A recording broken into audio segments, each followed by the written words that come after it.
All right, what's up, guys? We're live. This is Keith Kelfis with the Untrapped podcast. Right now with Tim Croll. You got to listen to this. Is your business broken? Do you have things that you're struggling with? Are you stuck like at a glass ceiling and you're out there working and toiling, working your tail off, working through the rain, trying to get more customers, grow your business, hire some employees, and get to the next stage of business? But maybe you're like on a plateau or something, right? Well, I want to introduce you to Tim Croll. He's built multiple businesses into the 6, 7, and multiple 7 figures. He brought a business from like $5,000 a month to 14 million a month with up to around 150 employees. He's owned a flooring company. The guy, literally, I see him on Facebook. He's building Legos and stuff with his son, and they've like been on this Lego TV show. The guy's epic, and his mind is very expansive. We've also had the opportunity to share the stage with him at some huge conventions, like in Texas a couple years ago. Just listening. Yeah, that was with Hindelighters, and he did his big thing. Yeah, and then we were at a huge event together. We were at a couple different ones. Bro, it was epic. And to be around you, to think about how your mind, you think in terms of systems and you ask questions, and you're also a business coach. So you have heard like almost everything from like someone getting started up into the millions. Like you've seen it. And so you've been able to identify what are these higher quality questions people going to ask, bro. So happy to have you on my channel. And I see people coming in lives, and we're going to get to the comments towards the end. What's up, Tim Croll? Yo, man, I'm so happy to be here. There's nothing I love more, and I actually have it written on my board. It's like, how many people have I impacted today? And that's my goal. I mean, so those that are responding in the comments, man, if we say something, you're going to make my day just by putting it in the comments and saying, dude, this had impact on me, right? This is what I love. I love hearing that stuff because, man, you're going to make my day like just complete just by doing that. Love it, bro. So talk a little bit about what you do, and then I want to get literally right into the meat and potatoes and some of the challenges that service business owners run into, and then what type of questions do you ask them? Because I want to find the epiphany bridges. Like I'm up into this whole epiphany thing, the thing that makes you go, wait, oh my God, that's it. And then what seemed like an impossible brick wall, all of a sudden now there's a door and you can actually walk through it, and you're like, and it literally levels up everything. Stuff like that, dude. Yeah. So, I mean, as a coach, and to be quite frank with you, and everybody like, why should I listen to you? Why should we listen to the rest of this podcast? Why should we go down this road with you guys? Man, I didn't want to be a coach. To be quite frank with you, for years, I fought against being a coach. And here's why. Every time that I've ever gone out there and listened to anybody, you have these gurus that talk about life. They talk about how to actually build your business. And then you hear things like, oh man, we're going to crush it. And what are you rocking? And what are you doing? And I'm like, you know what? I get it. We got to talk about the highlights. We got to talk about what's good, but we don't always talk about what we're struggling with. We don't always talk about where the rubber's meeting the road. What are the pain points that we're actually dealing with on a regular basis? And when I embraced the idea of being a coach, it was, my purpose is to draw out your greatness. And that's what a coach does. The coach is there to really draw out the greatness that's in you. So, I mean, I'm sure lots of people have played sports, but when you're running those suicides back and forth in basketball, or running the laps in soccer, or whatever sport that you're in, you probably didn't really like your coach that well because he was pushing you, driving you. But his whole purpose was really to truly draw out that greatness and make you a better player, make you a better athlete. And when I look at my job as a coach, my job is to push you, ask those hard questions, and draw that greatness out of you, because it's there. It really is. You were created uniquely, individually. You've got raw talent that's there. And then sometimes, man, you and I, we've talked, sometimes there's just a belief issue. There's a perspective shift. Like you said, that wall, you come and you hit that wall. It's like, how do I get through that wall? And sometimes it's just a few questions. A coach will draw that greatness right out of you. That probably didn't even answer your question. I know we're live, so I'm just like, no, go on and roll, bro. This is all you. Yeah. So man, there's just so much. And I that's the reason why I would suggest listening to the rest of this, because I really want to challenge the system or the narrative that a lot of people actually put out there, is if I just do 1, 2, 3, then everything's going to be okay. Because quite frankly, there's a lot of blocks. Yes, the systems are there. Yes, the systems are needed. But there's also this aspect that happens internally that we have fallen prey to a lot of false narratives that we believe that everything is just going to go 1, 2, 3, and it's all going to just fall. That's not the way the world works. Something just popped up in my head. Wait a second. Go. The other night, okay, well, something came up about Legos because I know you do Legos, and Yeah. somebody was talking about, or I saw Legos, and all of a sudden I looked at the different colors of Legos and the different. Now, I've only played with Legos when I was a kid, right? And I know there's Legos that people are building like entire. Like this is actually a big thing if you get into it. But like I thought of like, oh my God, it's like a business, like building blocks. And I had this major epiphany, and I reached out on Facebook Messenger. And I hit you up, and I told you this whole epiphany that I had about Legos, and you're like the perfect person to talk to you about that. And then that's how this conversation came about, and that's how actually we're here talking right now. Yeah. And that's awesome. But can you talk about in terms? Do you have any metaphors about like business and Legos and stuff? That's Oh my goodness. I'm so glad you asked. So, I mean, basically the way I talk, there's 5 building blocks. And obviously, because of the tie-in with Lego, I use that quite a bit. But there's 5 building blocks in your own personal life and in your own personal business that you need to have. And the way that these building blocks work is they build right on top of each other. And you can continue to build out a bigger foundation by just repeating and going back and focusing on these blocks, and then they become bigger and bigger, right? So first of all, the very first one is you have to, so I'm going to tie it into the Lego aspect. Lego actually means, so this is a little side note, rabbit hole real quick here, but Lego is 2 Danish words that mean play well. So Lego in their branding actually came up with this genius plan of being able to say, we're going to call it Lego, which in Danish words means actually play well. So we're going to go down that road. So here's the 5 building blocks. Number 1 is, are you playing well as a player? So you're developing your own personal aspects, and you have self-discipline and personal growth and that kind of stuff. So leading yourself, playing well as a player. Number 2 is playing well against the clock. And there's so many things that we could talk about as far as with the clock. And on Lego Masters, we actually had the big red clock. And if you ever watched Lego Masters, you see that there's a time, there's a countdown. Quite frankly, in our businesses, the clock would be your finances. It would be your time management. It would be scheduling. It would be all of those things. Are you playing well against the clock? Number 3 is, are you playing well as within the team itself? And then number 4 is, are you playing well as a team leader and coaching those guys and bringing the leaders up? And then the 5th thing is playing well by sharing your experiences. And those are the 5 building blocks, and they continue to build. So I just want to give you that framework. We're not going to dive. We don't have time to dive into all of that, but I just want to kind of tempt your tummy with that kind of stuff. So back onto the main question of what you're asking in regards to the actual Lego and how does that work in. The biggest interesting part about Lego is it's a square block. And it's a 1x, 2x, 3x4. They got 2x2s, 2x4s. They got all these different square blocks, and I'm sure everybody understands what's going on with Lego. In fact, I actually have a couple of golden. If you ever watch Lego Masters, you got golden bricks, and this is just a couple of them. But you take these things, take these blocks, and you start putting them together. And then this is what's so unique is that every individual has a different way of looking at it. So I can look at 6 blocks, and we usually, if I was doing this with a group, I would actually hand out 6 blocks, and I would say, build me a duck. And there's 2 red ones, there's 4 yellow ones, there's 1 with an eye on it, and I say, just build me a duck. And I guarantee you, and I actually did this with the Michigan Department of Health, and there was 200 people there. Of the 200 people that I gave these 6 blocks to and said, build me a duck, I only had about 10 total that were exactly the same. And so here's what I mean by that, because when we look about it, so when I say, okay, step by step, if we follow instructions, it's 1, 2, 3. But yet our creativity and all of our own unique personality, all of the things, all of our experiences, all of our talents, all of our skills, they're all going to be different. And when we look at those building blocks, we'll start to put these things together in different ways. So in other words, you may be really good at taxes or accounting.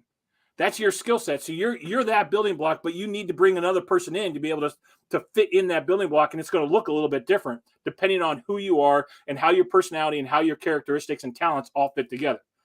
So I know that it's kind of a different concept and a different way, but dude, don't beat your head up and don't feel guilty about the fact if you're not good at accounting. That's okay. You're not meant to be good at everything. Yeah, that just brought something to mind. I was really, really frustrated in my business a couple of years ago. I called a friend. It was actually Stan Genetic, the dirt monkey, and he just cut me right off. He made it short. He goes, listen, I'm going to tell you something, Kelfus. recipe and formula for success for you is so incredibly unique to you because there's nobody like you. You can go out and do exactly Exactly. what somebody else did, but like, in your heart and your mind, like this, you just got to believe yourself and go for it. And then, go find other people that are, if you suck at accounting, you got an accountant or a bookkeeper, things like that. And so continue. Yeah. So I would say this: when you look at things, take it in stride, because there's some things that are going to resonate for you that are not going to resonate for somebody else. And looking at frameworks, I mean, there's a bunch of different coaching programs that are out there. There's different frameworks. I mean, you can read Traction and come up with EOS system, and some I was people just thinking love of it. Traction by Gino Wickman. I was literally just going to say it. And I was like, and then But it's a framework. That is a framework that is an awesome framework to use. If you use mine with the building blocks aspect, that's a framework to be able to use. You plug in some things. I'll give you a great one. This one probably everybody is familiar with personalities. And every time I talk about personalities, inevitably there's a couple people in the audience that I get the eye roll. Like it's just inevitable. It happens.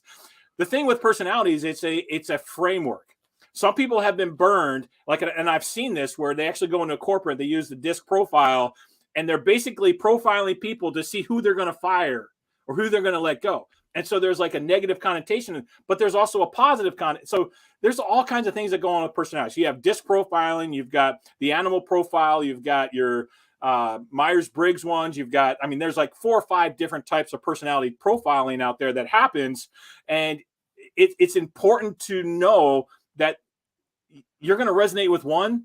Take what you can, learn from that, apply what you can, but don't feel bad if you're not resonating with DISC and somebody else is. And like, oh, dude, I got to do this. Dude, just focus on what you got and then be able to build on that. That's part of learning yourself, leading yourself, and becoming a great player in the game of business and in the game of life. Mm-hmm. Talking so much, I'm gonna have to grab water. So I'm here. You got some water. Yeah, you reminded me of. I read this book called by Florence Latour called Personality Plus. And yeah, Florence Littauer. I actually met her. Her and her daughter Maria. Dude, I read that book twice. There's sanguine, melancholy, phlegmatic, and choleric. Correct. And they actually have 3 books. So let's just touch on that because that's probably one of my favorite books to read. There's 3 books: Personality Profile, Personality Plus, and then your Personality Tree. And the interesting thing about this, and this is where it goes into some of the things that you don't normally talk about when you're talking business, the personality tree talks about how your personality shifts based on the type of family that you grow into. So when you look at it, so for example, you're talking about, and let me just quickly define it, because you got choleric, which is basically your dogma, like you're going to get it done, you're going to bull through everybody, and then you've got exactly. It's like, boom, I want to get this right. So if you're naturally inclined to that way, and you grow up in a family where both of your parents are very choleric, you typically will revert back to either a phlegmatic or a melancholy personality underneath of your parents, because your parents were such strong cholerics that you're actually reverting back into this phlegmatic, melancholy kind of personality. It's not a natural state.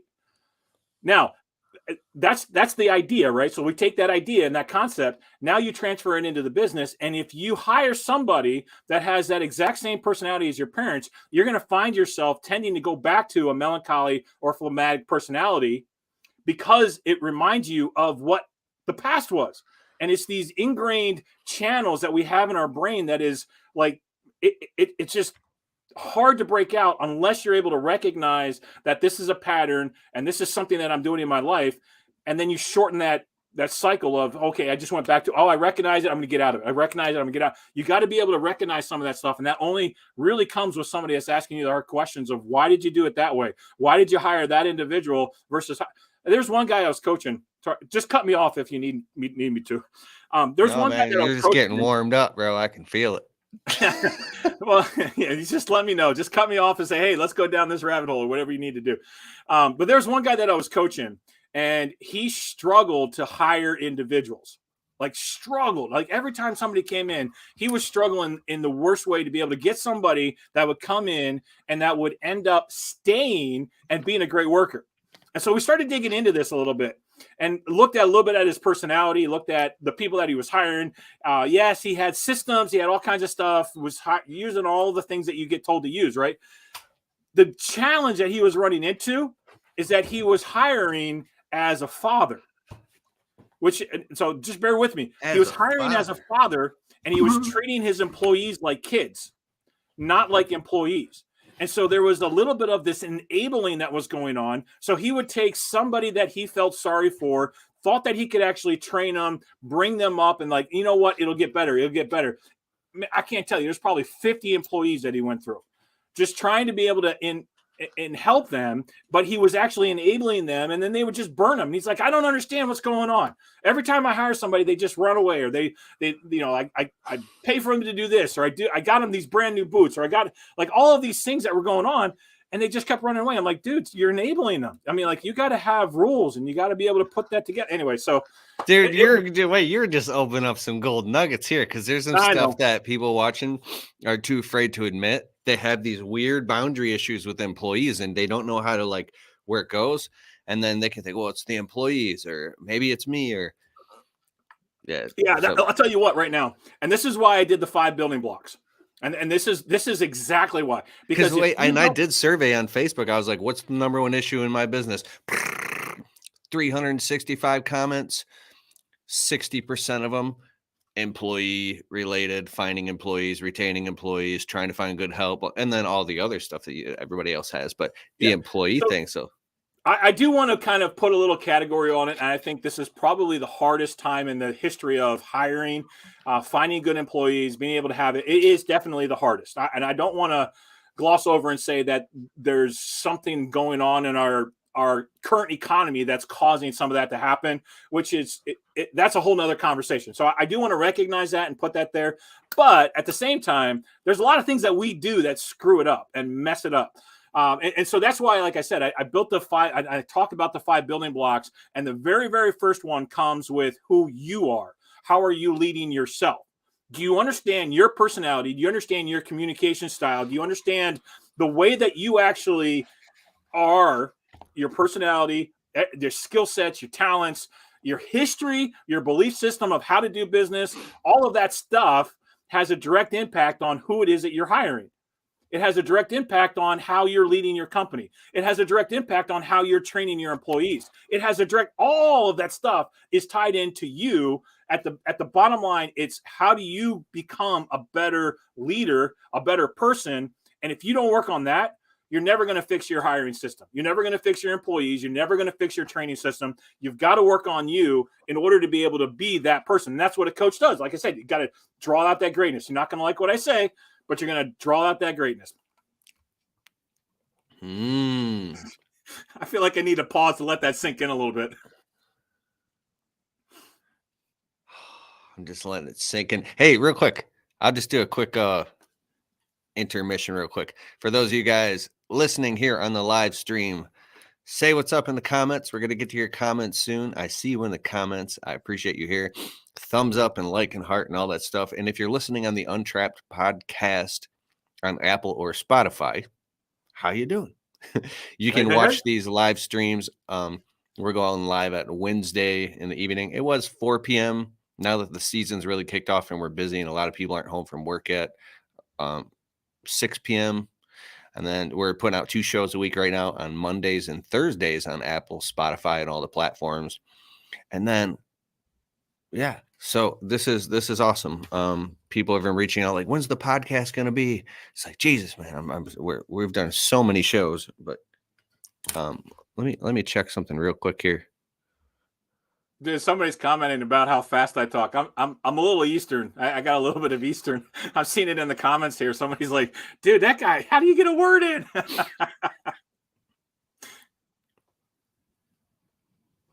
No. I don't want to get a word in. I've learned a lot about, I don't really do this, but I'm just saying out. Like, I've learned a lot by doing these podcast shows. Yeah. I started this podcast in 2014. We've done, I don't know, like 250 shows or something, maybe 300 by now. And I'm so used to making YouTube videos and doing all of the talking that I remember, I don't know if you see Gary Vaynerchuk, people in the comments when he interviews, be like, shut up, Gary, let him talk. People say this because Gary can't stop talking. So I've been corrected, and I've had to really kind of be like, hey, wait a second, I'm having somebody as a guest on my show. Let them talk, let them be on a roll. Don't interrupt unless it's absolutely necessary to draw a point. And it was like, yeah, and please now don't hesitate to interrupt me though, man. I mean, like totally. There's a couple of things that are coming in the comments I'm watching. Can I comment on some of that stuff? you Or do you want absolutely to just can. keep And rolling if with you stuff? comment, if you do, say their name so the people that can't see that are just listening, like Yeah. say, hey, what's up, bro? What's up, Scott Pippen? And then say their, let's Yeah, go. because I mean, like, there's some stuff that's rolling through there, and I mean, like, so they got Klein Lawn Care. I mean, he's there's some awesome gold nuggets that are coming up here. Andrew is the guy that said about I'm a bull rusher, so apologize for that. I mean, I know I'm in Eastern. I got that Scotty Pippen there. He said about being yeah. Oh, There you okay. go. You can go to Scott Pippen that you said. What did he say? He said I'm a failure as a boss. Scott, man, reach out to me because I don't think that you are. I think there's a lot of things that happen in our lives that we may be ignorant of, but reach out to me and just say something because he's watching on YouTube right there. And I'm telling you, Scott, you're not a failure as a boss. There's just sometimes we don't know what we don't know. And there's a lot of good intentions. I'm seeing a lot of, especially those that are self-employed, they know a lot about how to do something. They know a lot about what to get done and how to actually perform that service. I mean, when I was doing my carpet cleaning business, to be quite frank with you guys, it was another failure. It was my very first business that I did. I knew how to install carpet. I knew how to do tile, and I was really, really good and talented at it. But I didn't understand all of these other things that I've learned now after 30 years of experience. And that's what I wish if I could just impart those things, those experiences. That's what I want to do. So here's my point. We know the guys that are doing stuff, you know how to get it done, but you don't always know how to be able to communicate what it is that you're doing, or you don't know how to communicate what it is that needs to be done or teach in a way that the people can learn. I saw somebody, and I don't know where it was at, but somebody said the youngsters are hooked on TikTok. The amount, who was that? Dusty? Yeah, Dusty Huckers. Yeah. So yeah, it's right. You're right. These young guys are hooked on TikTok. Their attention span is like freaking short.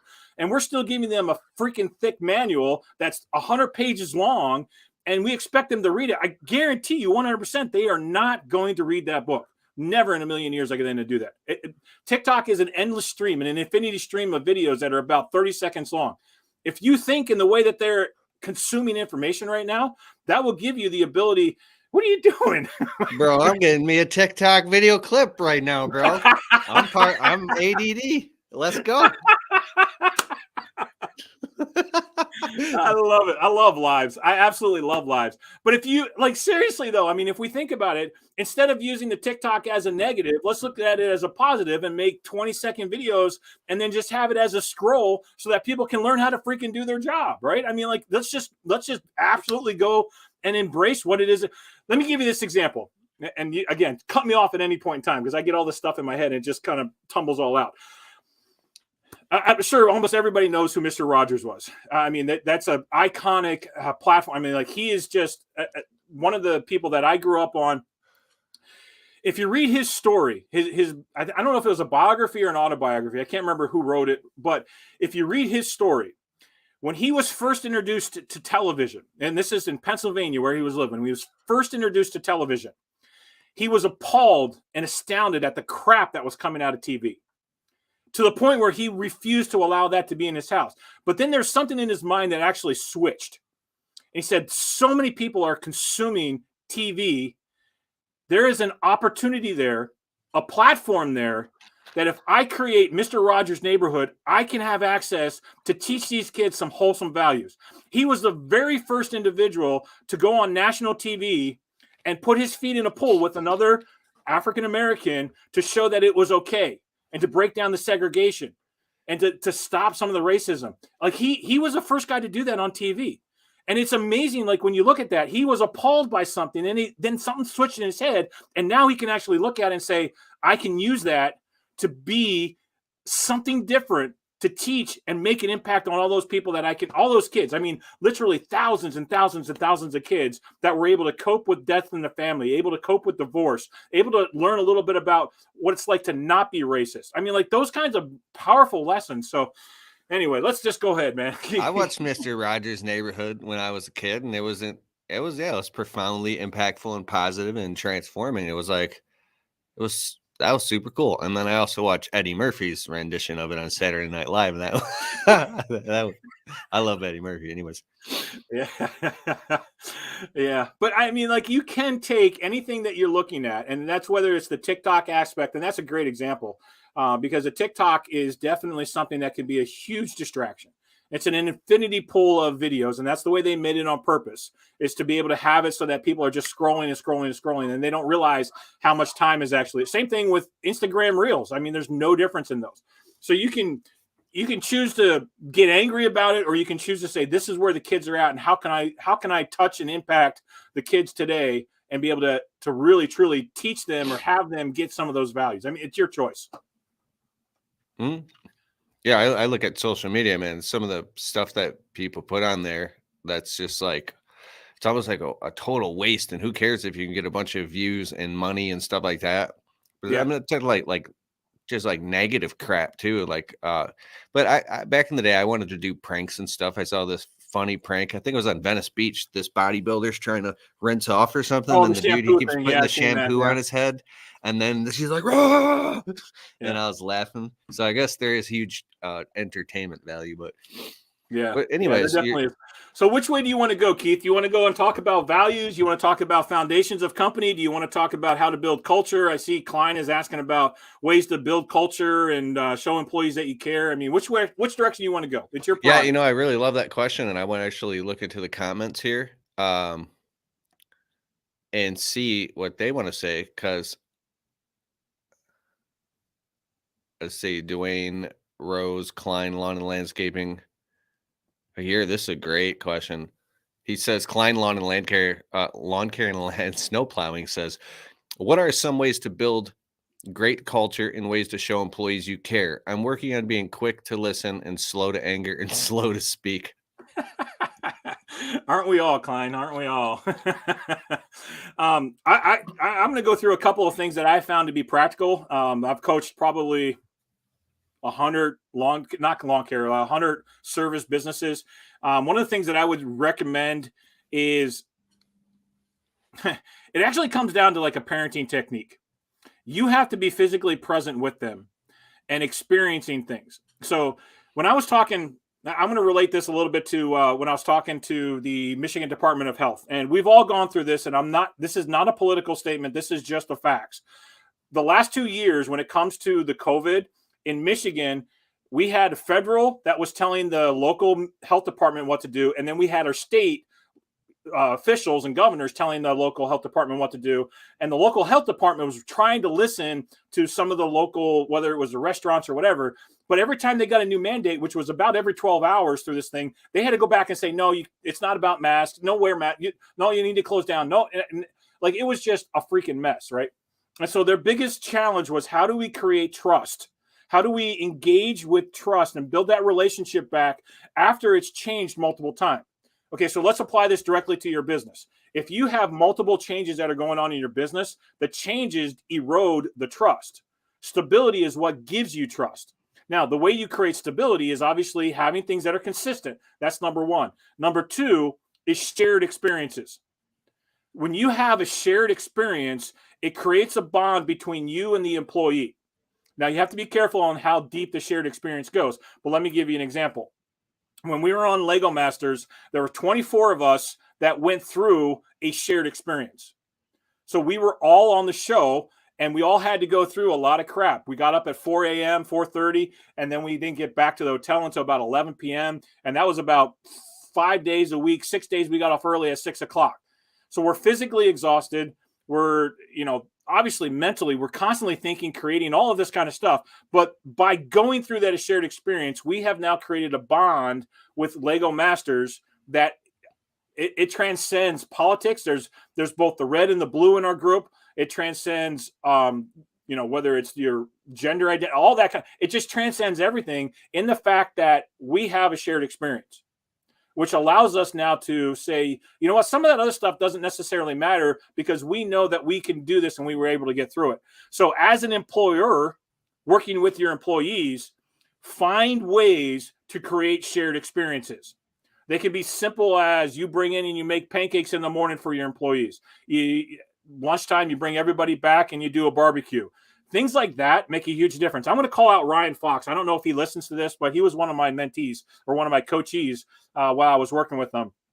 One of the coolest things that he would do is he actually assigned this to his assistant, and she actually did this, but he would actually find out the favorite candy bar for all of his employees. And when he would recognize them reinforcing or doing something that equal to their company values or their company core values, he would reward them with their favorite candy bar. Now, they didn't necessarily know. Maybe they will now if they're listening. I don't know, but I'm giving away a secret. But he would actually do that and then reinforce that and give that as a way to be able to create a shared experience. The second thing that he did is he would take a full day off and take everybody out. They were out shooting skeet a couple times. They were doing, I can't even remember all. They did Top Golf. They did, he would create experiences.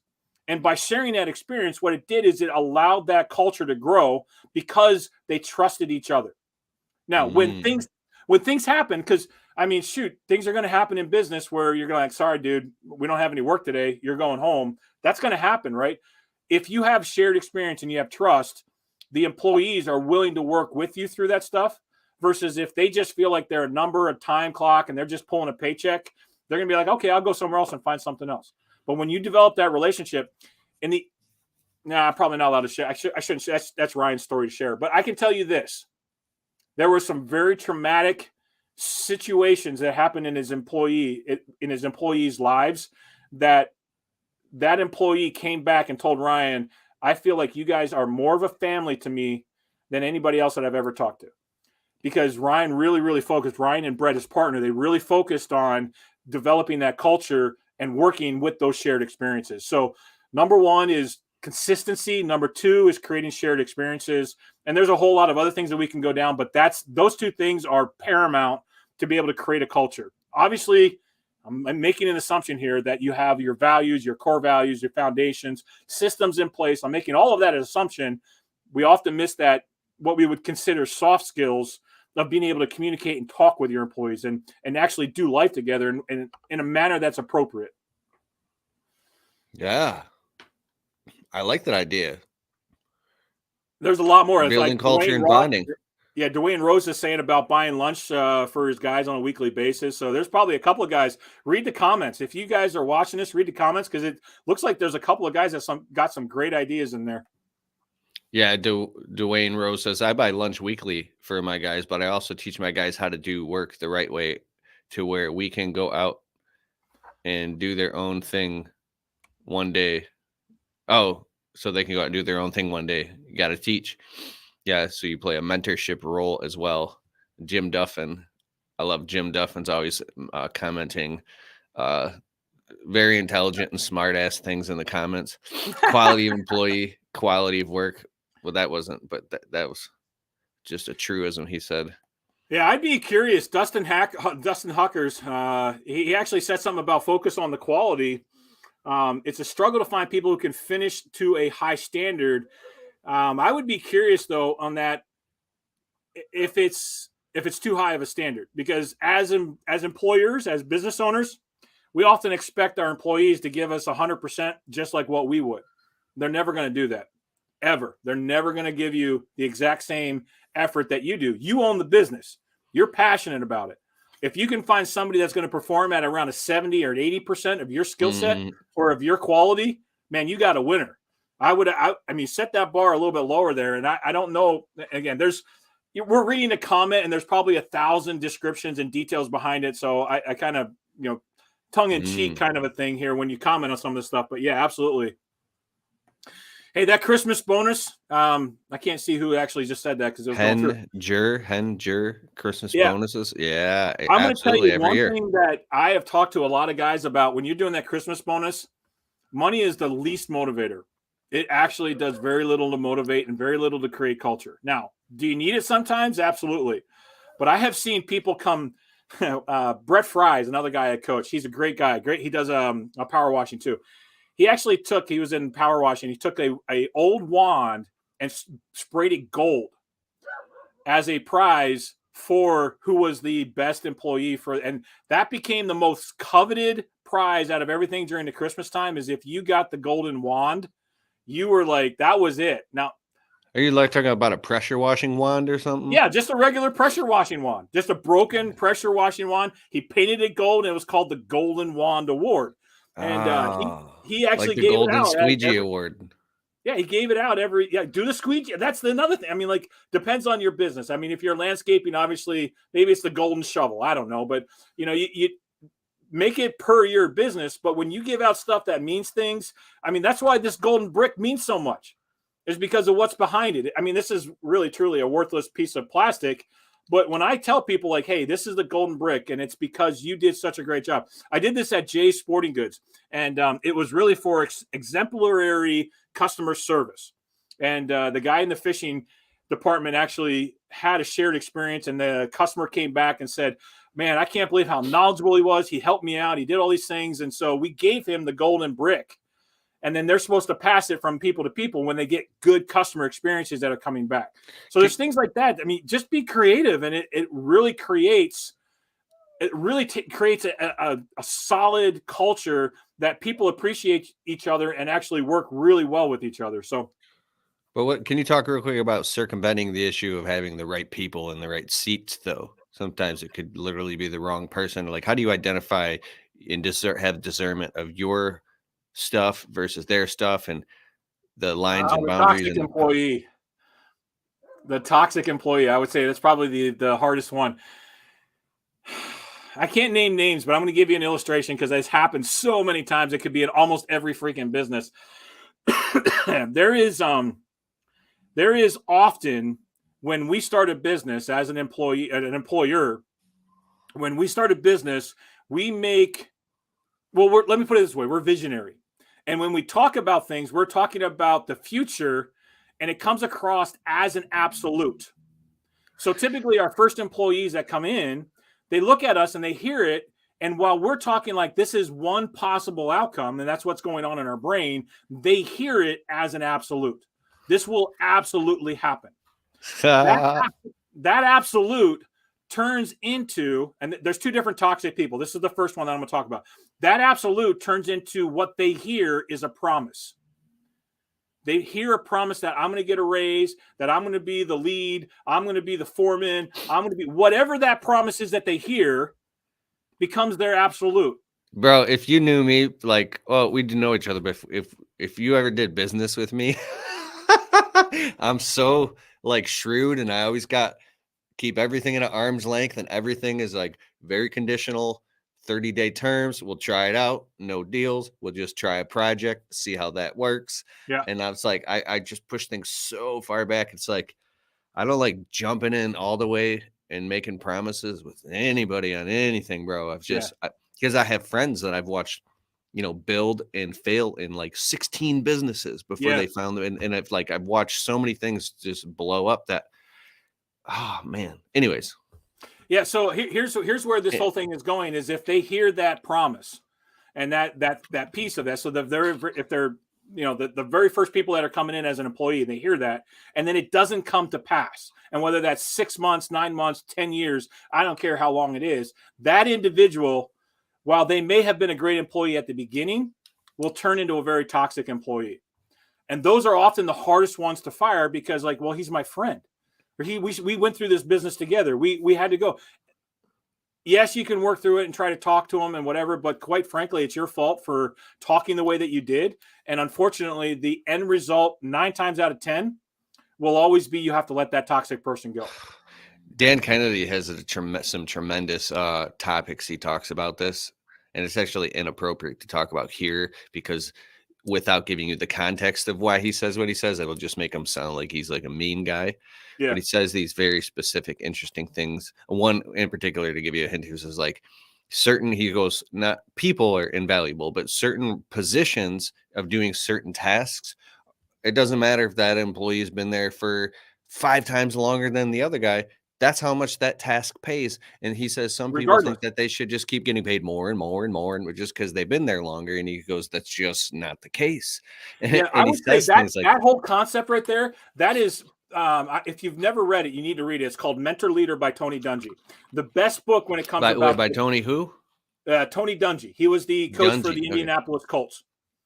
And he wrote a book, the best book that I have ever read in mentor leadership or servant leadership. Best book I've ever read. 100% hands down best book. His philosophy while he was coaching the Indianapolis Colts that went on to win multiple series, and they had a great winning season. His philosophy is called the next man up, which means you're valuable, but you're not irreplaceable. So you're valuable to us. And this is a hard concept to be able to get across to individuals. You're valuable, but you're also not irreplaceable. And he has a story in there where one of his lead linebackers ended up, I think it was maybe as the defensive line. I can't remember which, but anyway, he just took off. And he sent, instead of Tony going down, he actually sent the guy that was just right above him over to the airport because he heard he was leaving. And he said, look, you're valued as a team member. We want you here. But at the same time, if you leave, we're going to still be okay. Because we have a system in place that the next man up is going to fill your role.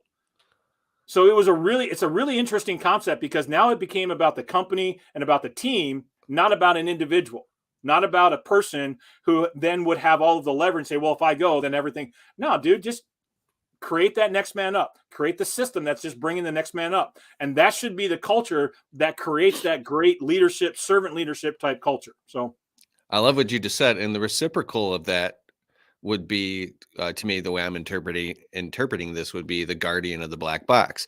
It would be entrusting someone in particular person so much that they build a technology or a way of doing things around a certain area of your business where it becomes a silo and they're the only person who knows how to do that thing. Or maybe they've created something in the office or a systematized way of doing something that they're the only ones and they know it. And then they use it as leverage because they know if you fire them, an entire pillar of your business just comes crashing down. And so it can turn into a toxic situation. Have you ever heard of anything like that? Or any way to remediate it? Yeah. Let me just grab these dogs real quick. They're being stupid. So I know we're live. I'm sorry.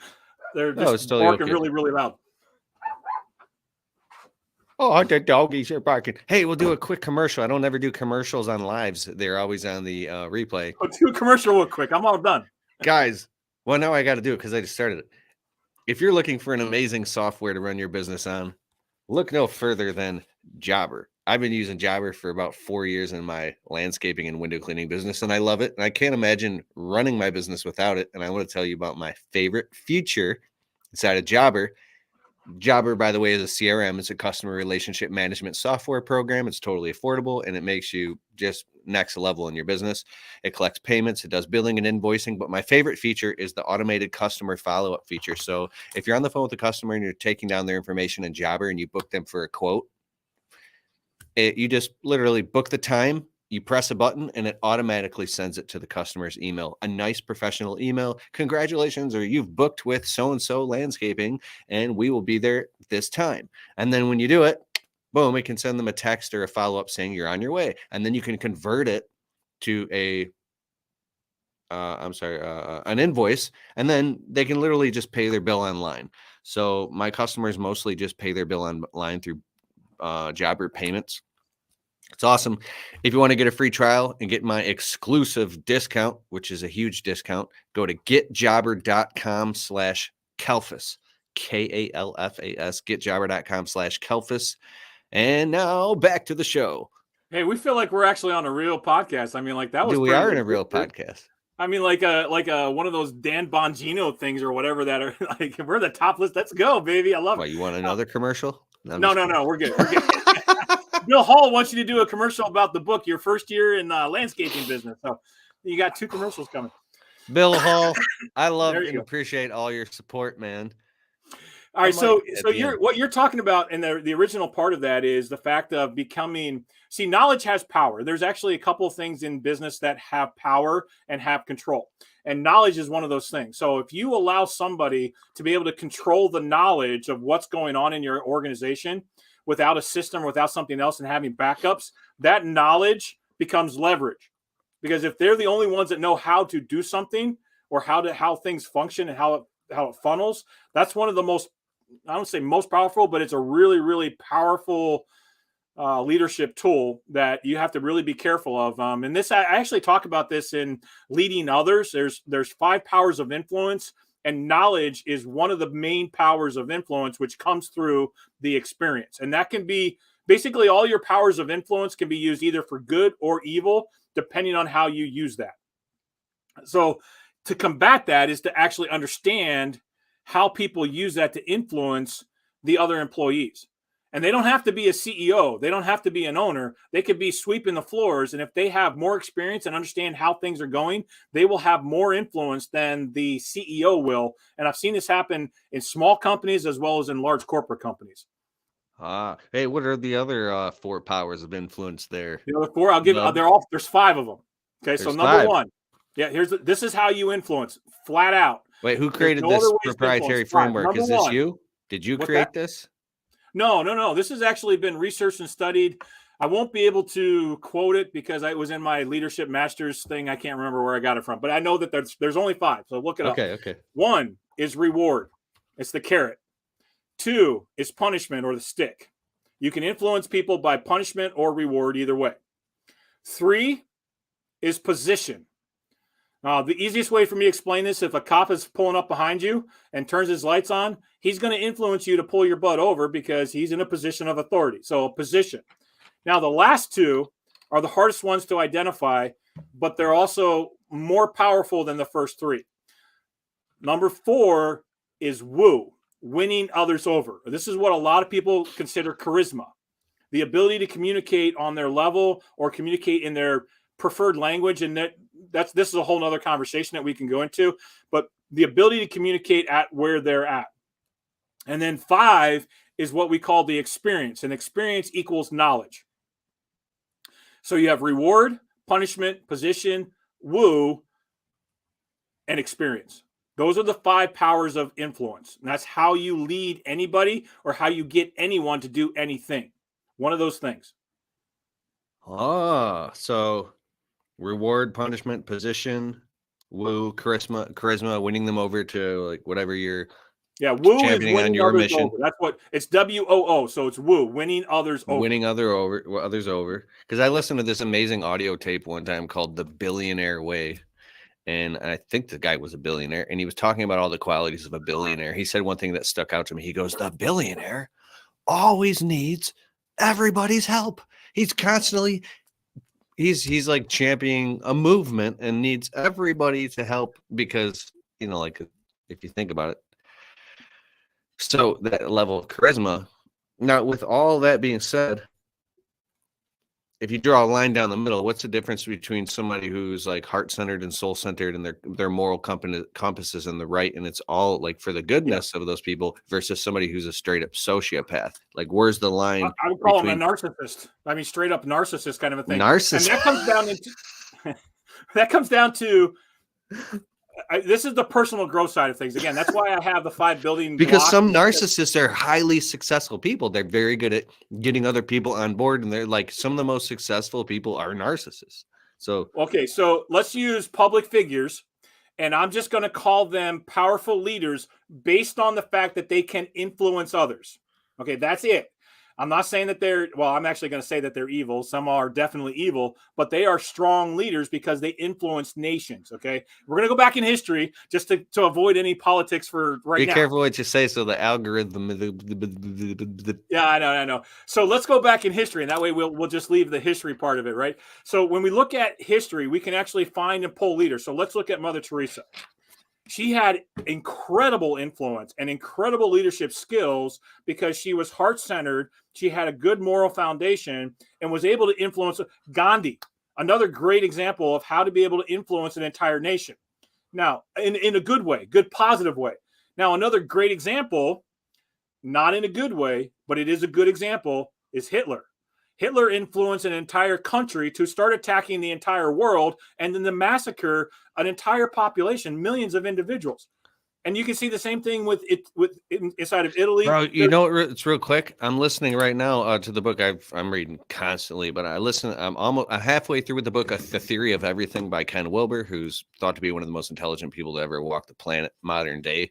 He wrote the book, The 1, 2, 3 of God, Cosmic Consciousness. He's been interviewed by Sounds True with Tammy Simon. Dude is like, he talks about the lines, levels, states, and stages of consciousness. And right now he's talking about in the book The people in that time in Nazi Germany that were doing those things, the horrendous things, the people that were actually carrying it out, they were husbands and fathers and had They were wives and children, and they kept clean houses and they ate dinner, and they were like in one aspect, I'm not saying this like I'm trying to talk not out of the side of my mouth, but they could have been perceived as level, stable people. So when he's talking about technology, you got people that on very high level moral foundations of science can build these amazing technological breakthroughs. But once it's built, people who aren't so moral, who are like narcissists and psychopaths, or people at lower levels of consciousness, get a hold of that stuff. Yep. And he's talking about all these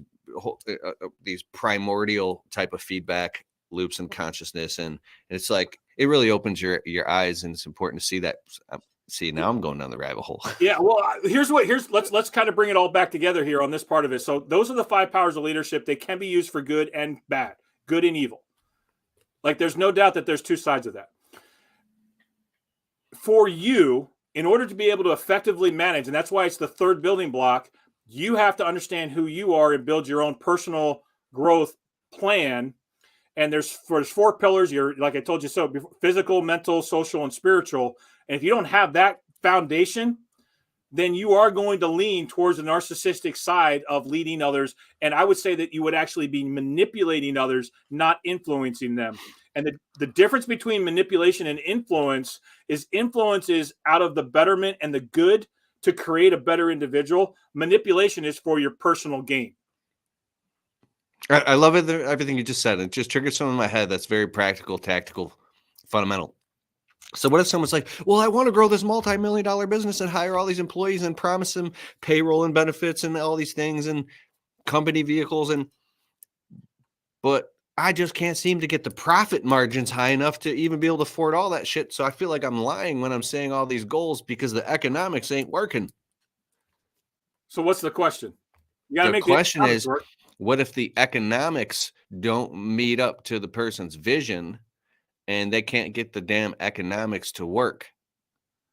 The actual, the money. Go back to the drawing board. I mean, like numbers are numbers. They're not going to lie.